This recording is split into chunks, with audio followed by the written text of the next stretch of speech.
4장. 사무엘의 말이 온 이스라엘에 전파되니라. 이스라엘은 나가서 블레셋 사람들과 싸우려고 에베네셀 곁에 진치고 블레셋 사람들은 아벡에 진쳤더니 블레셋 사람들이 이스라엘에 대하여 전열을 벌이니라. 그 둘이 싸우다가 이스라엘이 블레셋 사람들 앞에서 패하여 그들에게 전쟁에서 죽임을 당한 군사가 4,000명가량이라. 백성이 진영으로 돌아오매 이스라엘 장로들이 이르되 여호와께서 어찌하여 우리에게 오늘 블레셋 사람들 앞에 패하게 하셨는고? 여호와의 언약궤를 실로에서 우리에게로 가져다가 우리 중에 있게 하여 그것으로 우리를 우리 원수들의 손에서 구원하게 하자 하니, 이에 백성이 실로에 사람을 보내어 그룹 사이에 계신 만군의 여호와의 언약궤를 거기서 가져왔고, 엘리의 두 아들 홈니와 비느하스는 하나님의 언약궤와 함께 거기에 있었더라. 여호와의 언약궤가 진영에 들어올 때에 온 이스라엘이 큰 소리로 외침에 땅이 울린지라. 블레셋 사람이 그 외치는 소리를 듣고 이르되 히브리 진영에서 큰 소리로 외치면 어찌 됨이냐 하다가 여호와의 궤가 진영에 들어온 줄을 깨달은지라. 블레셋 사람이 두려워하여 이르되 신이 진영에 이르렀도다 하고 또 이르되 우리에게 화로다, 전날에는 이런 일이 없었도다. 우리에게 화로다, 누가 우리를 이 능한 신들의 손에서 건지리요? 그들은 광야에서 여러 가지 재앙으로 애굽인을 친 신들이라. 너희 블레셋 사람들아, 강하게 되며 대장부가 되라. 너희가 히브리 사람의 종이 되기를 그들이 너희의 종이 되었던 것 같이 되지 말고 대장부같이 되어 싸우라 하고, 블레셋 사람들이 쳤더니 이스라엘이 패하여 각기 장막으로 도망하였고, 사륙이 심히 커서 이스라엘 보병에 엎드러진 자가 3만 명이었으며 하나님의 궤는 빼앗겼고 엘리의 두 아들 홈니와 비느하스는 죽임을 당하였더라. 당일에 어떤 베냐민 사람이 진영에서 달려나와 자기의 옷을 찢고 자기의 머리에 티끌을 덮어쓰고 실로에 이르니라.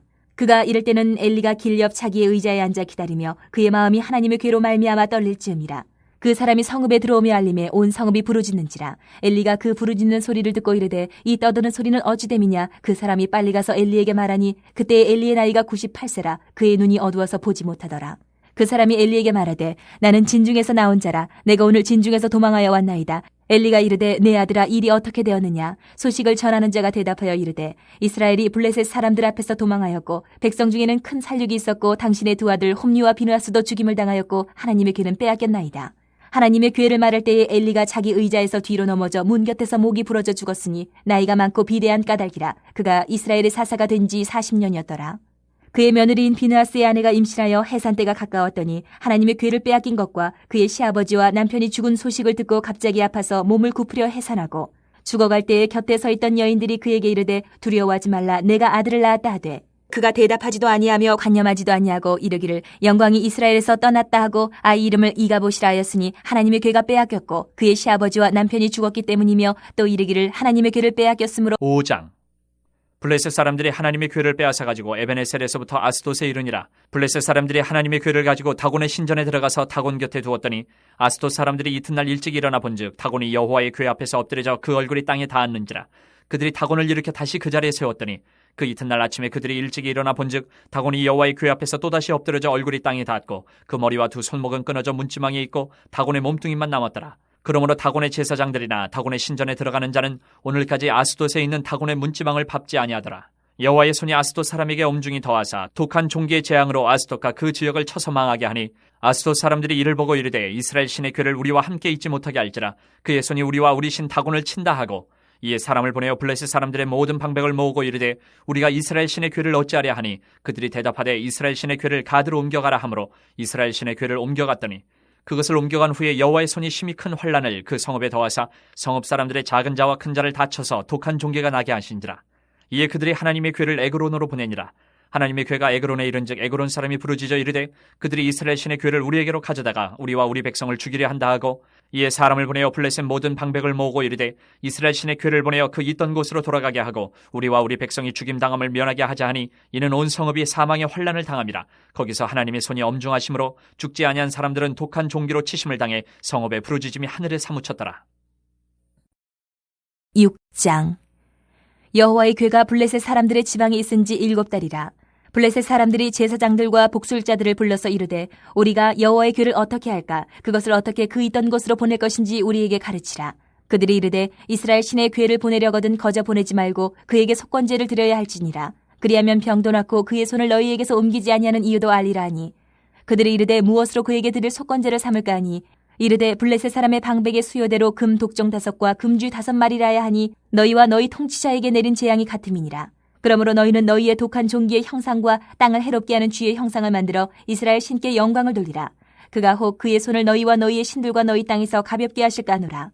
애굽인과 바로가 그들의 마음을 완악하게 한 것 같이 어찌하여 너희가 너희의 마음을 완악하게 하겠느냐? 그가 그들 중에서 재앙을 내린 후에 그들이 백성을 가게 함으로 백성이 떠나지 아니하였느냐. 그러므로 새 수레를 하나 만들고 멍에를 메어보지 아니한 젖나는 소 2마리를 끌어다가 소의 수레를 메우고 그 송아지들은 떼어 집으로 돌려보내고 여호와의 궤를 가져다가 수레에 싣고 속건제로 드릴 금으로 만든 물건들은 상자에 담아 궤 곁에 두고 그것을 보내어 가게 하고 보고 있다가 만일 궤가 그 본 지역 길로 올라가서 벳세메스로 가면 이 큰 재앙은 그가 우리에게 내린 것이요 그렇지 아니하면 우리를 친 것이 그의 손이 아니요 우연히 당한 것인 줄 알리라 하니라. 그 사람들이 그같이 하여 젖나는 소 2를 끌어다가 수레를 메우고 송아지들은 집에 가두고 여호와의 궤와 및 금지와 그들의 독종의 형상을 담은 상자를 수레 위에 실으니 암소가 벳세메스 길로 바로 행하여 대로로 가며 갈 때에 올고 좌우로 치우치지 아니하였고 블레셋 방백들은 벳세메스 경계선까지 따라가니라. 벳세메스 사람들이 골짜기에서 밀을 베다가 눈을 들어 궤를 보고 그 본 것을 기뻐하더니 수레가 벳세메스 사람 여호수아의 밭 큰 돌 있는 곳에 이르러 선지라.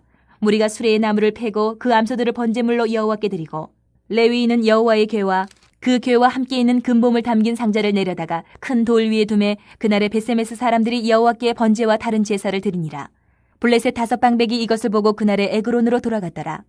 블레셋 사람이 여호와께 속건제물로 드린 금독정은 이러하니 아스돗을 위하여 하나요, 가사를 위하여 하나요, 아스글론을 위하여 하나요, 가드를 위하여 하나요, 에그론을 위하여 하나이며 드린 바 금쥐들은 견고한 성읍에서부터 시골의 마을에까지 그리고 사람들이 여호와의 궤를 큰 돌에 이르기까지 5방백들에게 속한 블레셋 사람들의 모든 성읍들의 수대로였더라. 그 돌은 벳세메스 사람 여호수아의 밭에 오늘까지 있더라.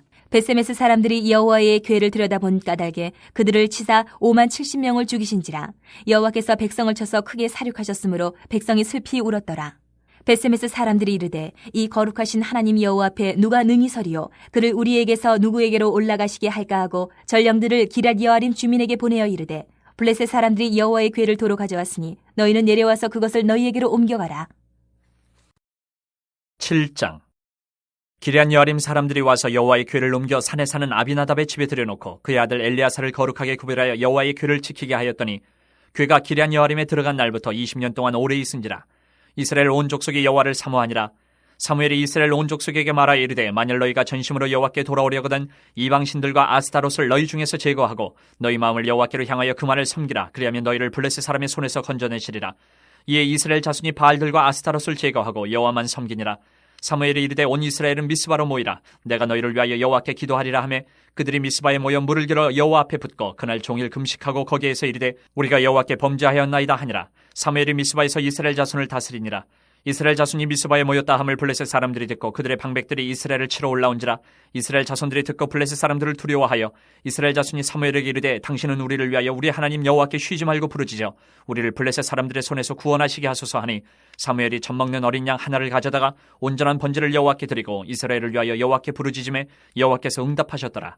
사무엘이 번제를 드릴 때에 블레셋 사람이 이스라엘과 싸우려고 가까이 오매 그날에 여호와께서 블레셋 사람에게 큰 우레를 발하여 그들을 어지럽게 하시니 그들이 이스라엘 앞에 패한지라. 이스라엘 사람들이 미스바에서 나가서 블레셋 사람들을 추격하여 백갈 아래에 이르기까지 쳤더라. 사무엘이 돌을 취하여 미스바와 센 사이에 세워 이르되 여호와께서 여기까지 우리를 도우셨다 하고 그 이름을 에베네셀이라 하니라.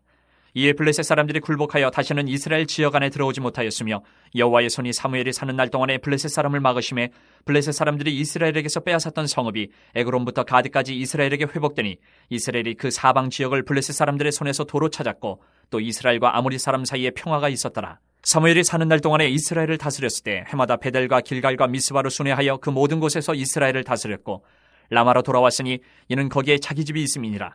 거기서도 이스라엘을 다스렸으며 또 거기에 여호와를 위하여 제단을 쌓았더라.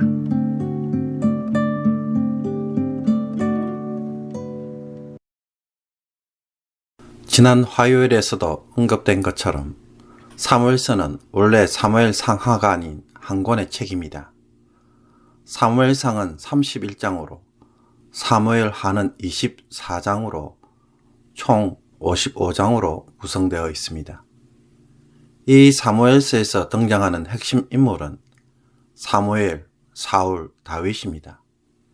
이 세 사람이 겹쳐서 계속 등장하기 때문에 어디서부터 어디까지가 각각의 인물에 대한 이야기라고 정확히 구분할 수는 없지만 각각의 인물들이 등장하는 장을 보면 1장에서는 사무엘이, 8장에서는 사울, 16장에서는 다윗이 등장합니다. 그러므로 사무엘서의 총 55장에서 40장이 다윗에게 집중되어 있습니다. 이것이 말하는 바가 무엇입니까? 사무엘서는 사무엘에 대한 이야기가 아니라 다윗 왕에 대한 이야기라는 것을 알 수가 있습니다. 그러므로 왜 다윗 왕이 이토록 중요한가?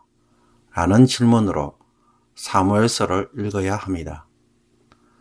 사사기는 이스라엘에 왕이 없으므로 사람이 각기 자기의 소견에 옳은 대로 행하였더라고 마치면서 하나님을 왕으로 섬기는 것을 실패한 이스라엘이 결국은 다른 나라처럼 인간 왕을 호소하고 룻기는 다윗 가문의 이야기를 통해 다윗을 하나님이 세우신 왕으로 미리 바라보게 하며 사무엘서는 그 다윗이 어떻게 왕이 되었는지를 보여준다고 이야기할 수 있습니다.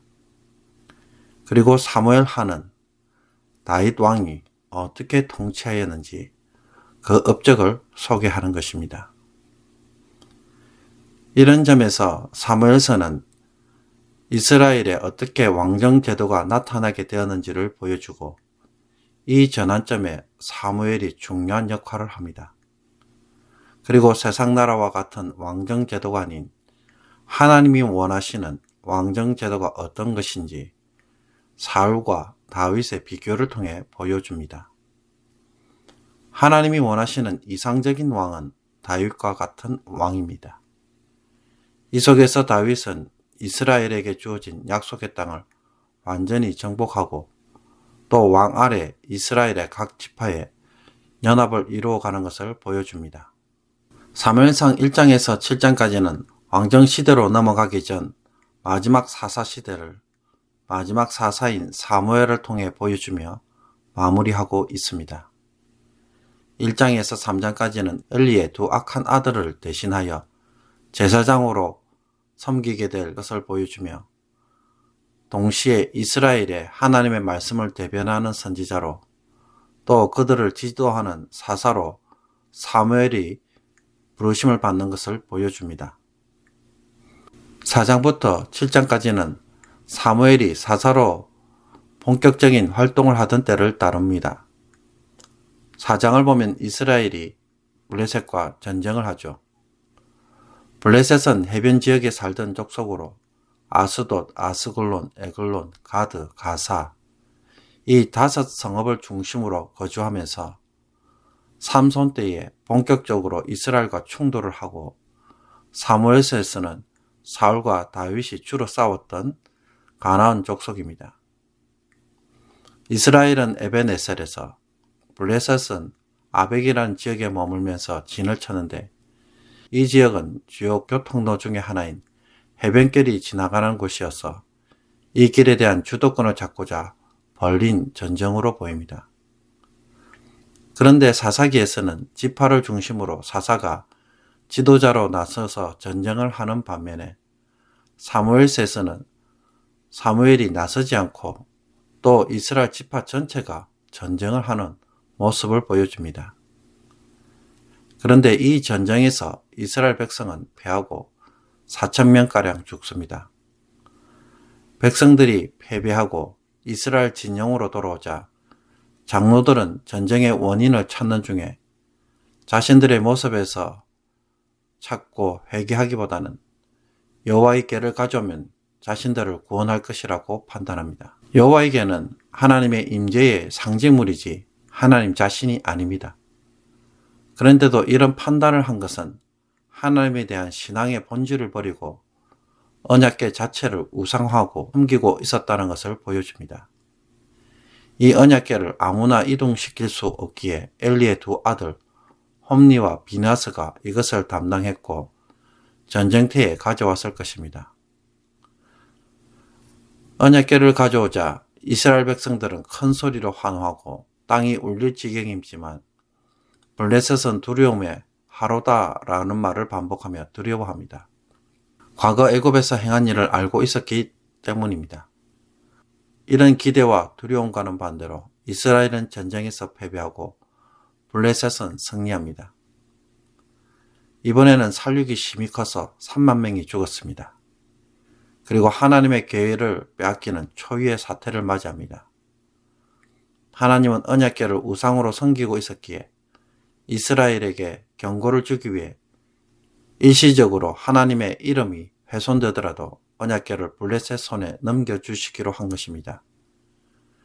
이 전쟁에서 홈리와 비나스 역시 죽임을 당합니다. 이날에 베냐민 한 사람이 실로에서 전쟁의 소식을 초조하게 기다리던 엘리에게 전하자 엘리는 전쟁에서 패하고 두 아들의 죽음의 소식과 더불어 언약궤를 빼앗겼다는 말에 그만 의자 뒤로 넘어져서 목이 부러져 죽고 맙니다.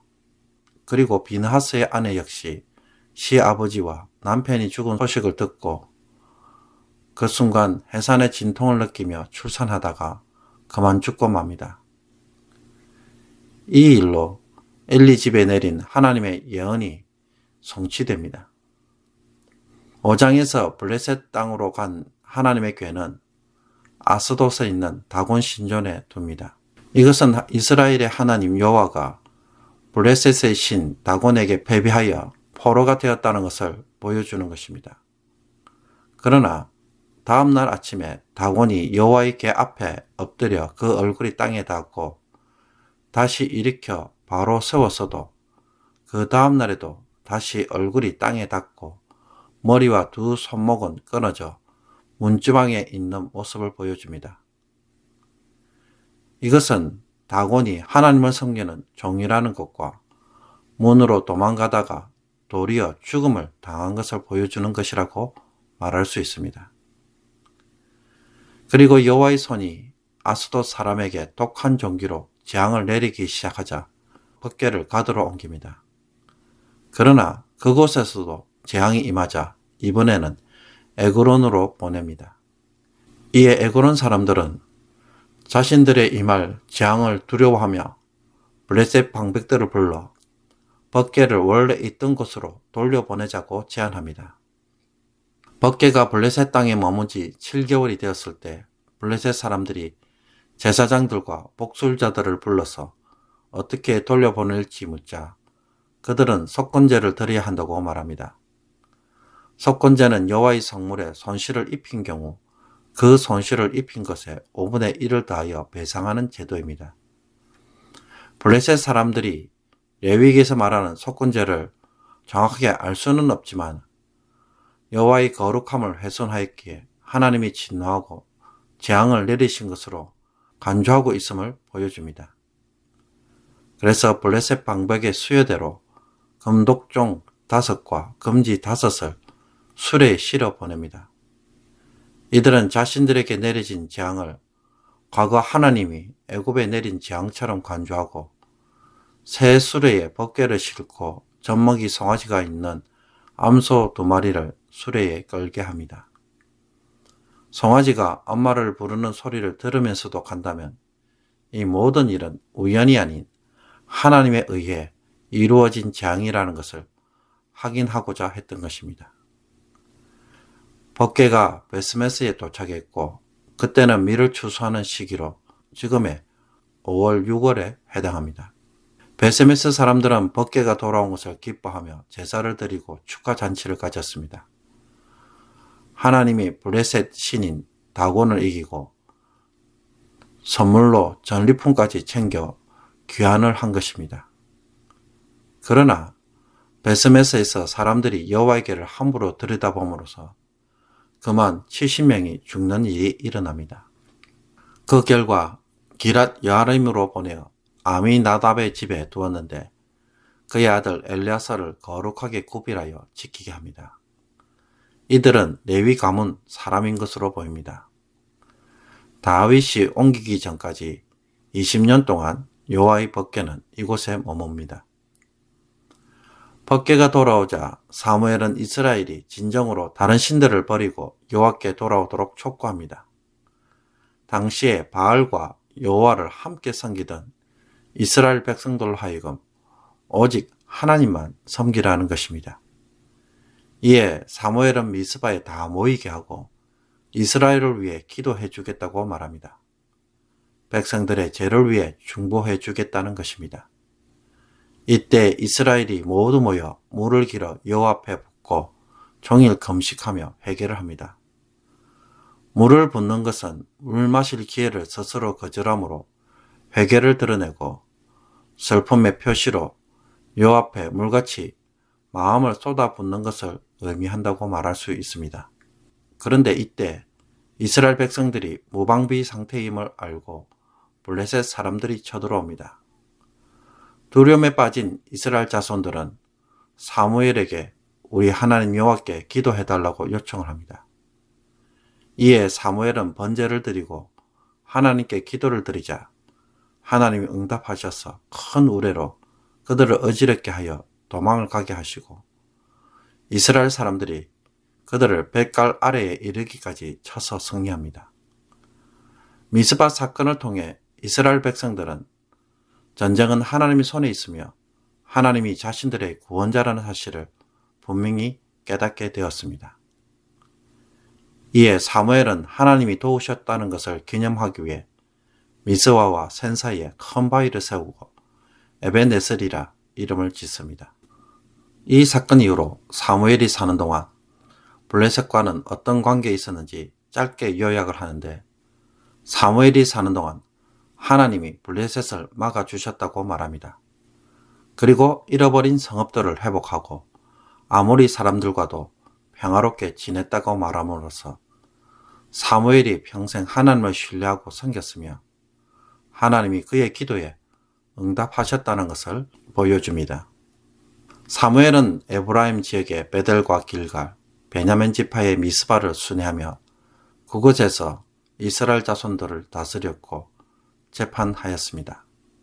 그리고 그의 고향 라마에서도 이스라엘을 다스렸고 제사장 역할을 하였다고 사무엘서 7장은 그의 사역을 이렇게 요약합니다. 사무엘은 참으로 사사로, 선지자로, 제사장으로 하나님 앞에서 성공적으로 감당한 인물이라는 것을 이것을 통해 쉽게 알 수 있습니다.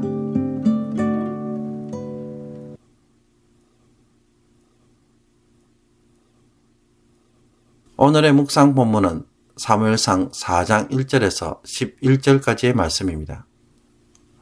이스라엘이 왜 전쟁에서 패배하였을까요? 이 질문을 던졌다면 당연히 패배의 원인을 찾아야 하는 것이 마땅할 것입니다. 여호와께서 어찌하여 우리에게 오늘 블레셋 사람들 앞에 패하게 하셨는고? 이 질문은 분명 전쟁이 여호와의 손에 달려 있다고 생각하였기에 나온 질문입니다. 그런데도 이 질문을 하면서 회개도 하지 않고 이유를 전혀 찾지 않습니다. 도리어 이들이 신경을 쓴 것은 무엇입니까? 여호와의 언약궤를 실로에서 우리에게로 가져다가 우리 중에 있게 하여 그것으로 우리를 우리의 원수들의 손에서 구원하게 하자. 실패의 원인보다는 전쟁에서 승리하는 방법만 찾고 있습니다. 그 방법은 하나님의 언약궤를 가져오면 그것이 자신들을 구원해 줄 것이라는 것입니다. 이것을 보면 이스라엘의 장로들과 백성들은 하나님을 찾으면서도 하나님을 이용해서 자신들의 목적을 성취하려는 이기적 신앙을 보여줍니다. 하나님은 순종의 대상이 아니라 이용의 대상으로 간주하는 것입니다. 나의 성공과 필요에 따라 마치 도구처럼 사용하는 것입니다. 여러분, 이것은 전형적인 우상 숭배의 신앙입니다. 이스라엘은 여호와 하나님을 믿으면서도 자기도 모르게 가나안 식으로 믿고 있습니다. 바알과 아스타로스의 우상을 섬기면서 이들 위에 하나님이라는 이름을 쓴 종이를 그 위에 붙이고 하나님을 믿는다고 말하는 것입니다. 문제는 겉으로는 하나님을 섬기고 있기에 정작 본인은 어떤 잘못을 저지르고 있는지 모르고 있습니다. 우리가 문제를 만날 때 지나치게 해결에만 집중할 때 문제 해결에서 답을 찾고 내 자신의 불안한 감정과 염려를 제거하는 것에 몰두하다 보면 우리도 무엇에 빠질 수 있습니까? 우상 숭배적인 신앙에 물들어갈 수가 있습니다. 내가 어려울 때, 급할 때, 간절히 도움이 필요할 때 하나님이 도와주시는 것은 모든 이들에게 기분 좋은 일들입니다. 그것을 싫어할 사람은 아무도 없습니다. 그러나 어느 날부터 하나님이 도와주지 않으십니다. 내 뜻대로, 내 기도대로 응답해 주시지 않는 것 같습니다. 그때 여러분의 반응은 무엇입니까? 실망과 실족입니까? 언제부터인가 하나님이 내 마음대로 되지 않고 내가 이제는 하나님 뜻에 맞춰야 하는 상황을 맞이한 것입니다. 나는 힘들어 죽겠는데 하나님은 자꾸 내 문제는 하나도 안 도와주시고 하나님의 뜻과 하나님의 방식만을 요구합니다. 여러분, 이것이 무엇을 의미하는지 깨달아야 합니다. 참 하나님을 섬기도록 하시는 것입니다. 가나안식 신앙생활을 하지 말라는 것입니다. 문제 해결 때문에 하나님을 찾지 않도록 합니다. 처음에는 하나님이 나의 기도에도 응답해 주셨는데 지금은 나의 기도에 전혀 응답하지 않는다고 느낀다면 그것은 하나님의 무능력이나 무관심이나 무시가 아닙니다. 계속 그런 식으로 신앙생활하면 가나안식 우상 숭배에 쉽게 빠지기 때문입니다. 그러면서도 자신이 뭐가 잘못됐는지 모르고 나는 하나님을 잘 믿고 있다고 생각합니다. 여러분, 가나안식 신앙생활은 이기적입니다. 내 뜻대로 되어야 모든 것이 기분 좋은 신앙입니다. 문제 해결을 잘 해주어야 나도 의지할 만한 것이고 기분이 좋은 것입니다. 여기에 빠지거나 이런 신앙에 중독되면 어떤 형태의 신앙생활이 나올까요? 우리가 성공과 실패에 매달리지 않고 하나님의 방식대로 사는 것에서 의미를 둔다면 우리의 관심은 나를 만족하게 하는 것이 아니라 하나님을 만족시키는 것에 초점을 둘 것입니다. 하나님의 방식이 무엇인지 아는 것에 애를 쓸 것입니다. 하나님의 전쟁은 하나님의 방식으로 진행됩니다.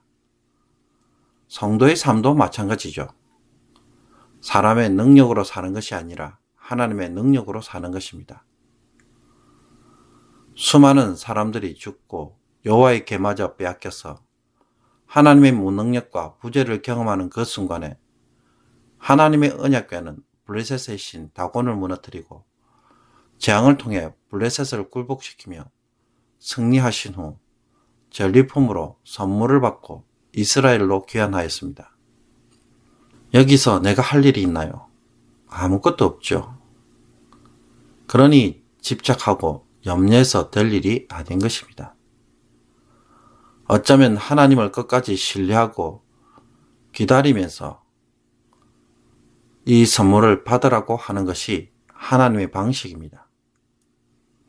그러므로 내가 지나치게 해결의 답을 찾으려고 한다면 그것은 우상 숭배에 빠지는 일이 되는 것입니다. 그 답에 대해서는 하나님이 하시도록 맡기실 수 있기를 바랍니다. 나는 지금 하나님을 신뢰하고 기다리며 하라고 하는 일만 순종하면 됩니다. 하나님이 나에게 하라는 일은 아주 단순합니다.